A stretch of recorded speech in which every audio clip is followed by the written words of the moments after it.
नमस्कार दोस्तों, मैं प्रशांत मावानी आप सभी का क्यूरियसली एजुकेशन में बहुत बहुत हार्दिक रूप से स्वागत करता हूं।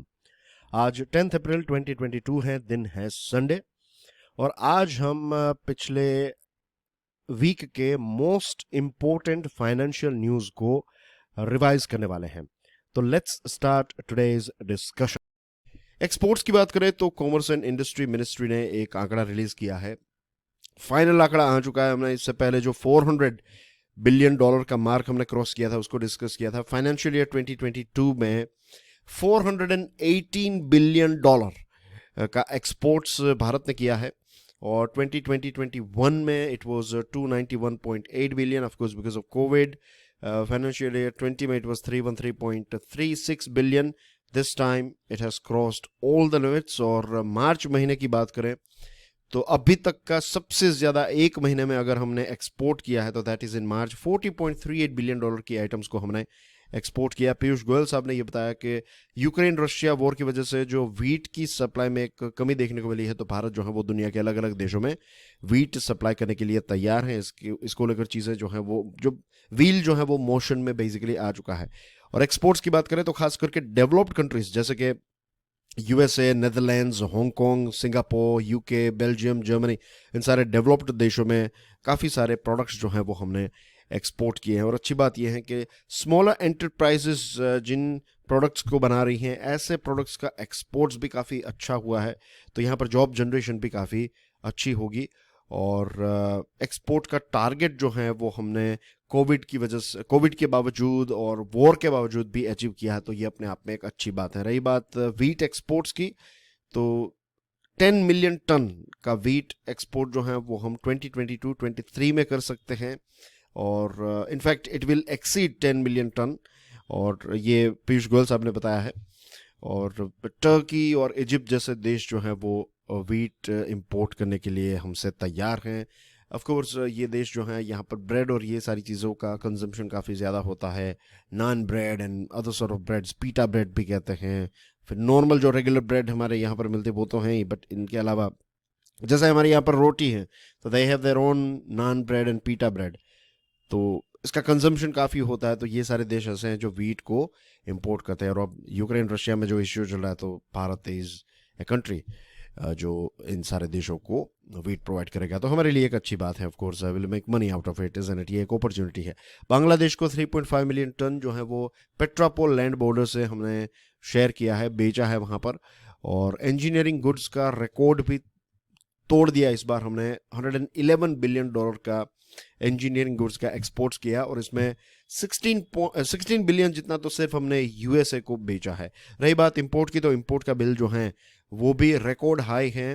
600 बिलियन का आंकड़ा जो है वो इंपोर्ट बिल ने क्रॉस कर लिया है। ग्रीन हाइड्रोजन जॉइंट वेंचर, हमारे देश की 3 बड़ी कंपनीज, एक इंडियन ऑयल कॉरपोरेशन लिमिटेड, फिर एल&टी और रिन्यू, ये 3 कंपनीज जो हैं ये मिलकर एक जॉइंट वेंचर स्थापित करने वाली हैं। In fact they have formed a joint venture, और ये डेवलप करेगा ग्रीन हाइड्रोजन। आईओसीएल और एल&टी ने अलग से एक जॉइंट वेंचर खोला है, और ये इलेक्ट्रोलाइजर्स जो होते हैं जिनका ग्रीन हाइड्रोजन के प्रोडक्शन के लिए इस्तेमाल होता है, तो इनको मैन्युफैक्चर और सेल करेंगे आईओसीएल और एल&टी। और ये 3 कंपनीज मिलकर ग्रीन हाइड्रोजन बनाएगी। ग्रीन हाइड्रोजन जो है इसको क्लीनेस्ट फॉर्म ऑफ फ्यूल माना जाता है। और दुनिया की सारी कंपनीज और हमारे देश की भी कंपनीज जो हैं वो डीकार्बोनाइजेशन करना चाहती हैं। और इसी के साथ अभी हमारे देश में जो हाइड्रोजन पैदा होता है ये ग्रे हाइड्रोजन है। ग्रे हाइड्रोजन यानी कि आप नेचुरल गैस और एमोनिया का इस्तेमाल करके हाइड्रोजन को पैदा करें तो it is called grey hydrogen. Green hydrogen यानी कि रिन्यूएबल सोर्स का इस्तेमाल करते हुए आप हाइड्रोजन को पैदा कर रहे हैं। और नेट ज़ीरो एमिशन के टारगेट्स को अचीव करने के लिए ऑफ कोर्स ग्रीन हाइड्रोजन जो है एक बहुत ही इंपॉर्टेंट फ्यूल है। इसी के साथ भारत का जो गैस और ऑयल का जो बिल है वो भी काफ़ी ज़्यादा होने लगा है। और हमारी एनर्जी सिक्योरिटी जो है उसके लिए भी ग्रीन हाइड्रोजन इंपॉर्टेंट रहेगा, क्योंकि हम वो हमारे देश में पैदा करेंगे। दूसरी चीज़ कि हमारा जो डिपेंडेंस है दूसरे देशों पर वो भी कम होगा। तो स्ट्रेटेजिकली भी ग्रीन हाइड्रोजन जो है वो देश के लिए काफ़ी फ़ायदेमंद सौदा होगा। हाइड्रोजन का इस्तेमाल रिफाइनिंग में, स्टील और फर्टिलाइज़र में किया जाता है। और अभी हमारे देश में जो रिफाइनिंग सेक्टर की बात करें तो 2 MMT जितना ग्रे हाइड्रोजन जो है वो हर साल ये इस्तेमाल करते हैं। रिन्यू पावर और एल&टी जो है उन्होंने दिसंबर में एक ग्रीन हाइड्रोजन प्रोजेक्ट जो है इसको लॉन्च किया था, और इसमें $60 बिलियन जितना इन्वेस्टमेंट जो है वो उनको मिल सकता है। 2030 तक हाइड्रोजन की डिमांड 12 MMT हो जाएगी, और इसमें से 40% जितना जो है यानी कि 5 MMT जो है वो ग्रीन होगा, एंड फ्यूचर में 2050 में 80% जितना हाइड्रोजन जो है वो ग्रीन हो जाएगा। फिलहाल ये जो जॉइंट प्रोजेक्ट है ये 3 कंपनीज का, तो मथुरा और पानीपत में ये प्रोजेक्ट्स स्टार्ट करेंगे, रिफाइनरी का काम स्टार्ट करेंगे, और फिर फ्यूचर में दूसरे क्षेत्रों में भी ये ओपन किया जा सकता है। और ग्रीन हाइड्रोजन जो है 2030 तक मोस्ट कॉम्पिटिटिव हो जाएगा, और इसके साथ साथ भारत सरकार का जो प्लान है डीकार्बनाइजेशन का, तो उसमें भी ये काफ़ी, तो इसका टाइमिंग जो है ये जेवी का, जॉइंट वेंचर का, ये काफ़ी परफेक्ट है, क्योंकि अभी सरकार भी इसको काफ़ी ज़्यादा सपोर्ट कर रही है। फाइनेंस मिनिस्टर निर्मला सीतारमन जी ने इन्वेस्टमेंट के बारे में एक बहुत ही इंटरेस्टिंग बात बताई है। पार्लियामेंट में शशि थरूर साहब ने सरकार को ये प्रश्न पूछा कि हमारे देश में जो इंडियन इक्विटी मार्केट है यानी कि शेयर मार्केट में से 1.14 लाख करोड़ रुपीस जो हैं वो वापस चले गए हैं। तो इसके ऊपर निर्मला सीतारमन जी ने यह कहा कि ये कोई चिंता का विषय नहीं है। उन्होंने कहा कि FIIs और FPIs यानी कि फॉरेन इंस्टीट्यूशनल इन्वेस्टर्स और पोर्टफोलियो इन्वेस्टर्स जो हैं ये पैसे तो आते जाते रहते हैं, लेकिन हमारे जो इंडियन रिटेल इन्वेस्टर्स हैं उन्होंने ये शॉक को एब्जॉर्ब करने की कैपेसिटी जो है वो दिखाई है, ये फाइनेंस मिनिस्टर ने कहा है। और इसके साथ उन्होंने ये भी कहा है कि फॉरेन इन्वेस्टमेंट जो है उसको नापने के लिए हमें FIIs और FPIs के ऊपर देखना नहीं चाहिए, क्योंकि FIIs और FPIs जो हैं वो काफ़ी लिक्विड होते हैं, काफ़ी लचीले होते हैं, क्योंकि इंटरेस्ट रेट अगर इंक्रीज़ होता है तो FIIs और FPIs जो हैं वो वापस चले जाते हैं, इंटरेस्ट रेट अगर डिक्रीज़ होता है तो ये वापस आ जाते हैं, ये अप एंड डाउन होते रहते हैं।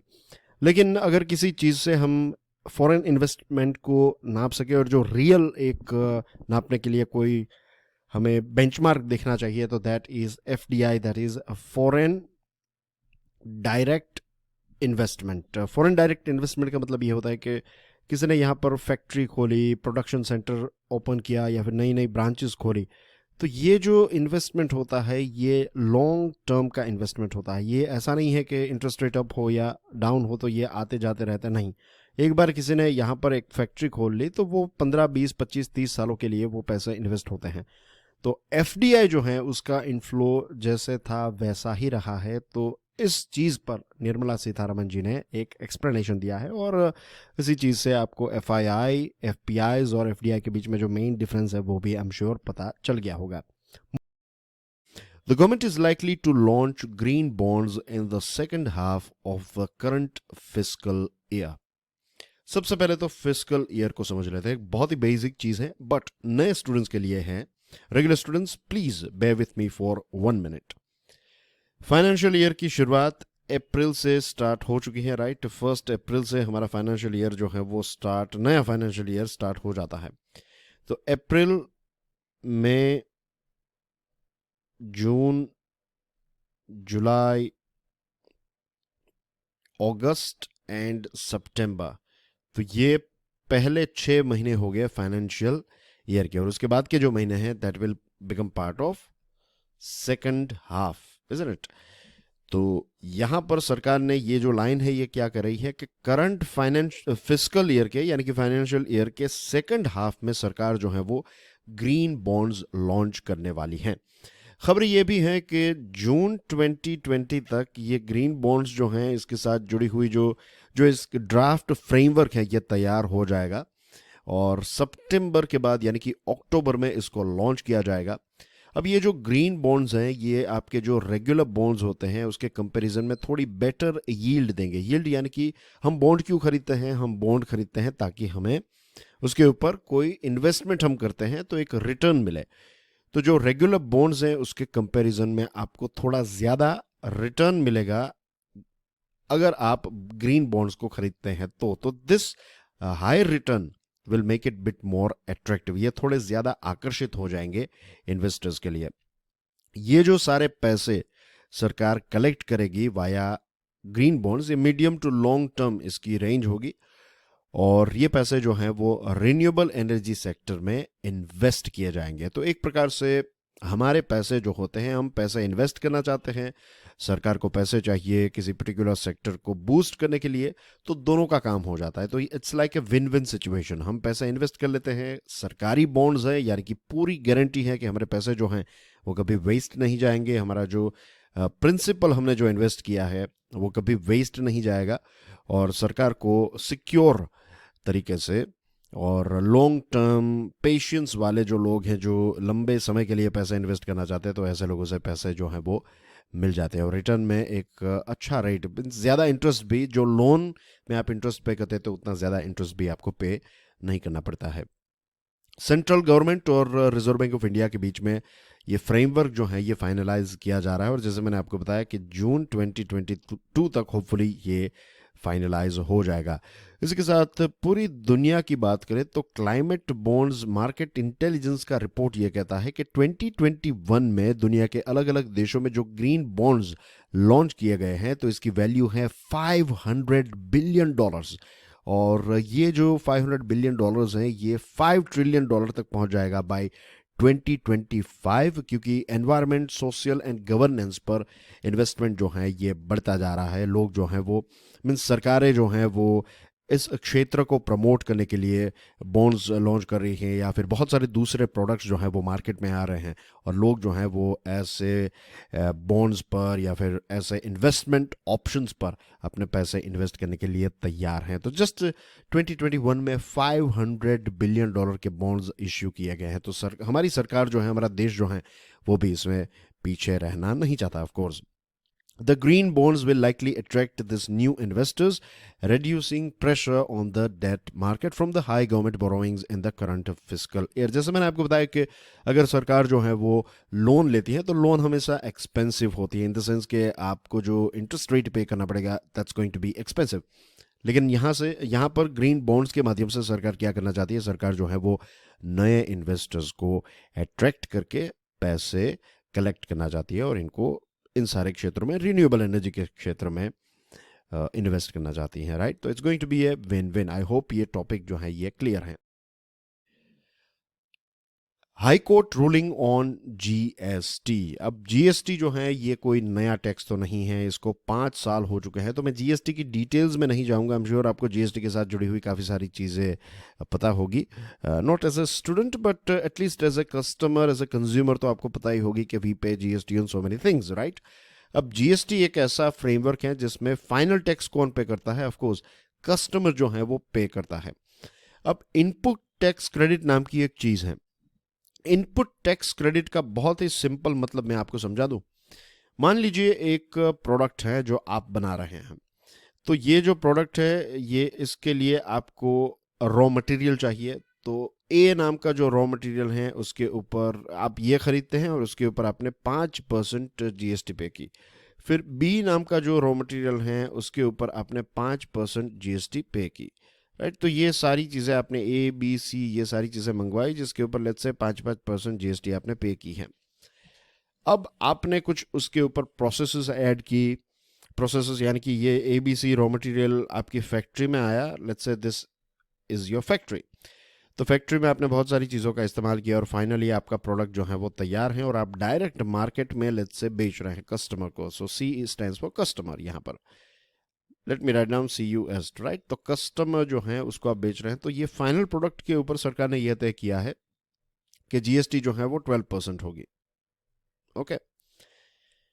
तो ये 5% जो आपने पे की है इन सारे प्रोडक्ट्स पर, तो टोटल आपने 5% पे की है, राइट। और फिर यहाँ पर ये आ गया और 12% जो है वो कस्टमर पे करेगा। तो आपने जो की है वो और जो कस्टमर ने पे की है तो उसका जो भी प्लस माइनस होगा, ये प्लस माइनस जो है वो एडजस्ट किया जाएगा। 7% जो है वो आपकी टैक्स क्रेडिट रहेगी, यू नो मीन्स ये 7% जो है वो सरकार के पास चला जाएगा। 5% जो आपने पे किया था वो आपकी इनपुट टैक्स क्रेडिट रहेगा, क्योंकि ये आपने पे किया था जब आपने जीएसटी, और ये जो 12% है उसमें ये ऑलरेडी 5% जो है वो ऐड है। ये अलग अलग से 555 भी भले हो, लेकिन फाइनल जो भी आपने ABC को मिलाया तो उसके ऊपर लेट्स से ABC की कीमत 100 रुपये हुई, तो उसके ऊपर जीएसटी कितनी है, 5% है, इज़न्ट इट। क्योंकि जो भी टुकड़े करेंगे तो टोटल आपने 5% ही अलग अलग चीज़ों के ऊपर जीएसटी पे किया है। आई होप ये चीज़ क्लियर है आपको।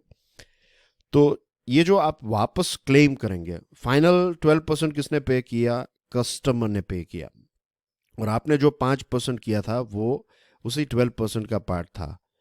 तो आपका पार्ट जो है वो सरकार आपको वापस दे देगी, या फिर फ्यूचर में जो आपको टैक्स पे करना पड़ेगा उसमें से उसको माइनस किया जाएगा। This is how it works. बहुत ही सिंपल है।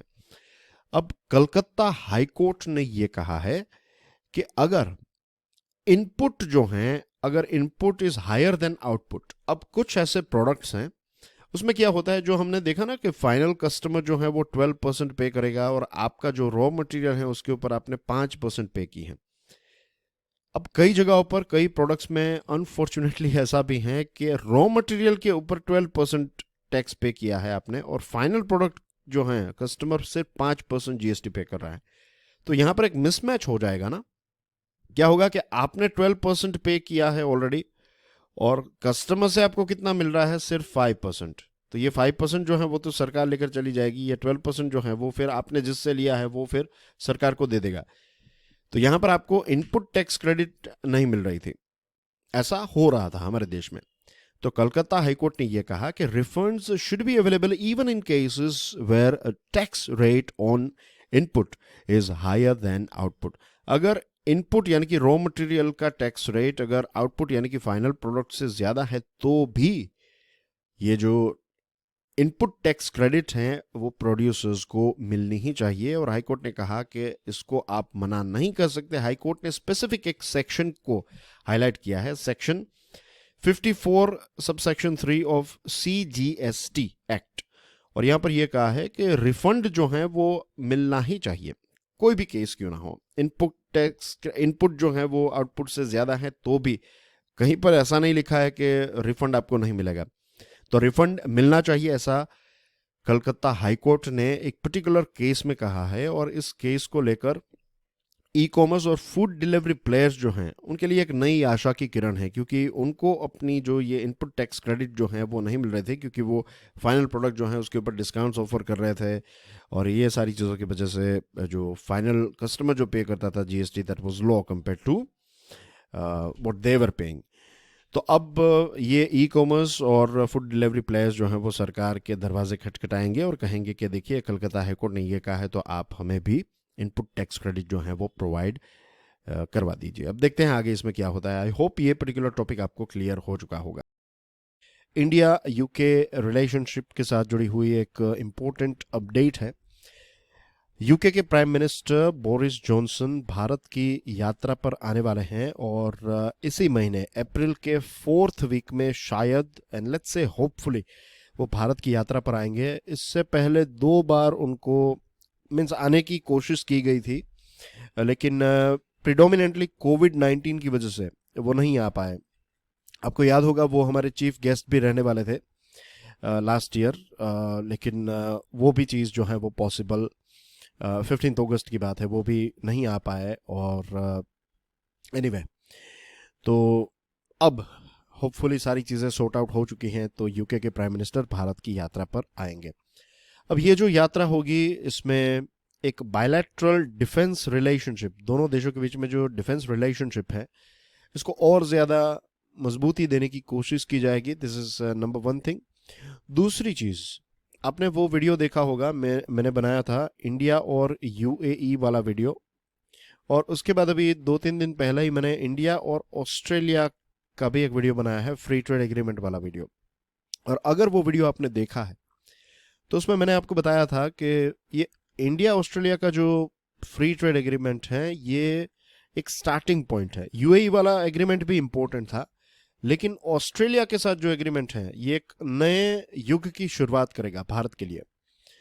और देखिए आज खबर ये आ रही है कि इंडिया और यूके के बीच में भी जो फ्री ट्रेड एग्रीमेंट को लेकर डिस्कशन है उसको एक नया पुश मिलेगा इस विजिट से। तो इकोनॉमी के पॉइंट ऑफ व्यू से देखें तो ये एक बहुत ही इंपॉर्टेंट विजिट होगी। इसके साथ इंडो पैसिफिक पार्टनरशिप दोनों देशों के बीच में और मजबूत करने की कोशिश की जाएगी। देखिए अब दोनों के लिए, यूके के लिए भी चाइना एक हेडेक बन चुका है, और यूके जो है उसके बहुत सारे आइलैंड्स इंडियन ओशियन में, पैसिफिक ओशियन में है। तो इंडो पैसिफिक में इस पॉइंट ऑफ व्यू से देखें तो यूके एक इम्पोर्टेंट प्लेयर है। और भारत की बात तो आप जानते ही हैं, क्वाड हैं, फिर इंडियन ओशियन में ऑफ कोर्स हम लिटोरल स्टेट हैं। तो ये इंडो पैसिफिक ऐसा क्षेत्र है जिसमें दोनों देश मिलकर काम कर सकते हैं। रही बात डिफेंस पार्टनरशिप की, तो ट्रांसफर ऑफ टेक्नोलॉजी हो सकती है। ट्रांसफर ऑफ टेक्नोलॉजी में क्या है कि यूके की जो डिफेंस की टेक्नोलॉजी है वो हमें देंगे और यहाँ पर जॉइंट प्रोडक्शन होगा, तो आत्मनिर्भर भारत, मेक इन इंडिया को भी एक बूस्ट मिलेगा। इसी के साथ विजय माल्या, नीरव मोदी जैसे जो फाइनेंशियल या फिर इकोनॉमिक ऑफेंडर्स हैं, एब्सकॉन्डर्स हैं, तो इन लोगों को वापस भारत भेजने की जो एक बात है, तो इसमें भी इस विषय को लेकर भी बातचीत होगी। और पाकिस्तान बेस्ड या Pakistan backed, not based, Pakistan backed Sikh extremist और एंटी इंडिया लॉबी, ये भी यूके में काफ़ी ज़्यादा हैं। और कश्मीर का इश्यू, फिर ये खालिस्तान वाला जो टॉपिक है, तो इस प्रकार के टॉपिक्स जो हैं, मीन्स ऐसे इश्यूज़ को लेकर वहाँ पर कई बार ऐसे प्रोटेस्ट होते हैं, लोग सड़कों पर आते हैं, ऐसे जो एंटी इंडिया ग्रुप्स हैं, तो वो भी यूके में काफ़ी ज़्यादा हैं। तो इस चीज़ को लेकर भी दोनों देशों के बीच में डिस्कशन होगी। तो ये बड़े बड़े पॉइंट्स जो हैं वो मैंने आपको बता दिए हैं। आप इसको कर्टेन रेजर के तौर पर भी देख सकते हैं कि जब यूके के प्राइम मिनिस्टर यहाँ पर अब आएंगे तो आपको पता होगा कि ये सारे इंपॉर्टेंट टॉपिक्स पर डिस्कशन होगी। G20, right, group of 20 countries, ये सबसे बड़ी जो दुनिया की इकोनॉमीज हैं उनका एक ग्रुप है। This is called G20। अब हमारे जो करंट फॉरेन सेक्रेटरी हैं हर्ष वी श्रृंगला साहब, वो इसी मंथ रिटायर होने वाले हैं, लेकिन सरकार जो है वो उनको अब G20 के चीफ कोऑर्डिनेटर के तौर पर अपॉइंट करने वाली है। और जो चीफ कोऑर्डिनेटर होते हैं G20 के, तो ये सेक्रेटरी लेवल की पोस्ट होती है। और G20 की प्रेसिडेंसी हम इस साल के अंत तक संभाल लेंगे। एक समिट होने वाली है G20 की इंडोनेशिया में, और इस समिट के बाद फिर अब भारत जो है वो G20 की प्रेसिडेंसी संभालेगा। तो 2023 में ये मीटिंग भारत में होगी, और ये अपने आप में एक बहुत बड़ी मीटिंग होगी। इट्स G20 समिट जो होती है, ये biggest multilateral event Bharat host करेगा। पिछले कई सालों में अगर आप देखें तो छोटी बड़ी बहुत सारी मीटिंग्स, लेकिन इतनी बड़ी मीटिंग जो है वो भारत में नहीं हुई है। और इसमें आप देखिए P5 नेशंस आएंगे, USA, Russia, China, UK, France, तो इन सारे देशों के डेलीगेशंस यहाँ पर आएंगे। लगभग 10,000 जितने इंटरनेशनल डेलीगेशंस 2023 की समिट में भारत आएंगे। तो यू कैन अंडरस्टैंड कि कितना बड़ा एक ये इवेंट होगा और कितना सारा कोऑर्डिनेशन आपको करना पड़ेगा। तो इसके लिए आपको कोई एक्सपर्ट चाहिए, and who is better than of course mister Shringla, जो हमारे ऑलरेडी अभी फॉरेन सेक्रेटरी हैं।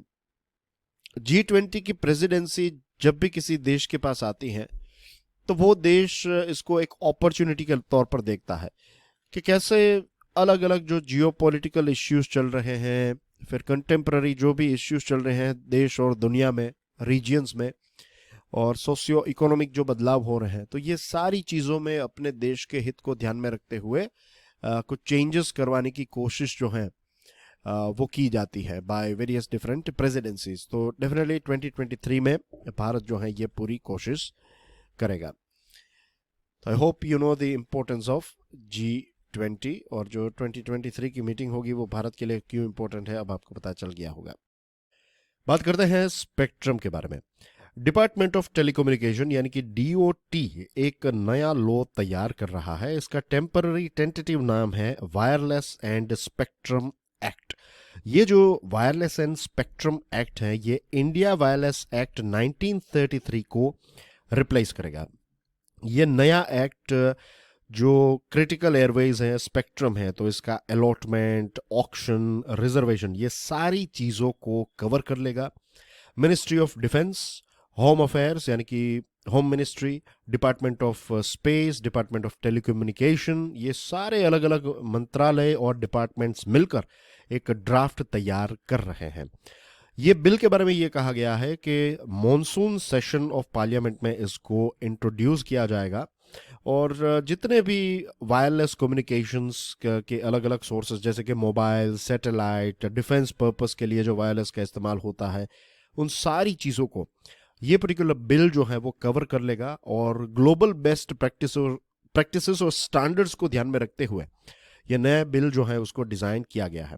इसका मेन लक्ष्य यही है कि जो स्पेक्ट्रम के ऑक्शन, एलोकेशन, रिजर्वेशन डिफेंस के लिए जो इस्तेमाल होते हैं, गवर्नमेंट जो स्पेक्ट्रम का इस्तेमाल करती हैं, तो इनको इंटरनेशनल लेवल तक ले जाया जाए। इनको इंटरनेशनल स्टैंडर्ड्स जो ग्लोबल बेस्ट प्रैक्टिसेस हैं तो उनको भारत भी फॉलो करना चाहता है। और एक ऑफिशियल ने यह कहा है कि यूएसए का जो यूएस कम्युनिकेशंस एक्ट ऑफ 1934 है, तो उसको ध्यान में रखते हुए उसको एक आइडियल या फिर एक मॉडल रखते हुए इस पर्टिकुलर बिल को तैयार किया जा रहा है। और जो अलग अलग कोर्ट्स के ऑर्डर हैं, फिर जो लिटिगेशंस हैं, तो ये सारी चीज़ों को ये कवर कर लेगा। तो it's going to be a latest bill. अपना जो स्पेक्ट्रम के साथ जुड़ी हुई जो चीज़ें हैं, तो भारत सरकार उसको आज के ज़माने की यानी कि 2022 और फ्यूचर की जो नेसेसिटीज़ होगी उनको ध्यान में रखते हुए ये नया बिल जो है वो तैयार कर रही हैं। डिफेंस प्रोडक्ट्स की बात करें तो अब helicopters, light tanks, loitering munitions और दूसरी जो मिसाइल्स और एम्यूनेशंस हैं, अब ये भी नो इम्पोर्ट लिस्ट में ऐड हो चुकी है, ऐसा डिफेंस मिनिस्ट्री ने बताया है। आने वाले 5 सालों के लिए अब जो ये सारे प्रोडक्ट्स हैं, इन सारे प्रोडक्ट्स को इंडियन सोर्स से ही खरीदना पड़ेगा। और नया लिस्ट जो है वो राजनाथ सिंह साहब ने इश्यू किया है।